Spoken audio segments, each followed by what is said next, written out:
Australia's longest-serving Treasurer Peter Costello has warned another interest rate cut won't help the economy. Live now to political reporter Trudy McIntosh. Trudy, Mr Costello's comments will likely fall on deaf ears.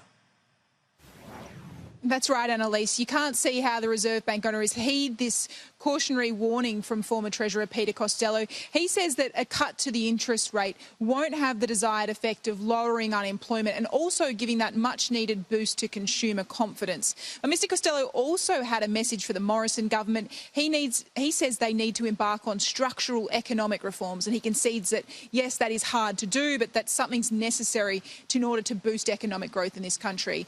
The Finance Minister was asked about that earlier this morning and says the government is already embarking on productivity reforms. We are absolutely committed to productivity improvements and to reforms that drive stronger productivity growth. Of course, I mean, that is something that the government has been focused on for some time and will continue to focus on that. And our deregulation agenda is part of that. Our infrastructure investment program is part of that. Tax cuts are part of that. Labor leader Anthony Albanese has seized on this intervention from Mr Costello, arguing that it proves that the government doesn't have a good economic agenda. Well, the fact is that this government's priorities are all wrong.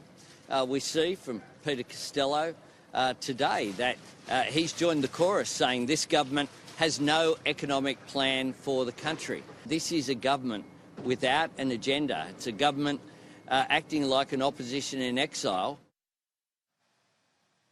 And Annalise, it's also worth noting that Peter Costello called on the Prime Minister to hold the line when it comes to infrastructure. He says they shouldn't be bringing forward projects, which is what Labor's calling on them to do, as well as the Reserve Bank Governor, saying that this is a matter for the states and that the states should be responsible for this, not the Commonwealth Government. Annalise.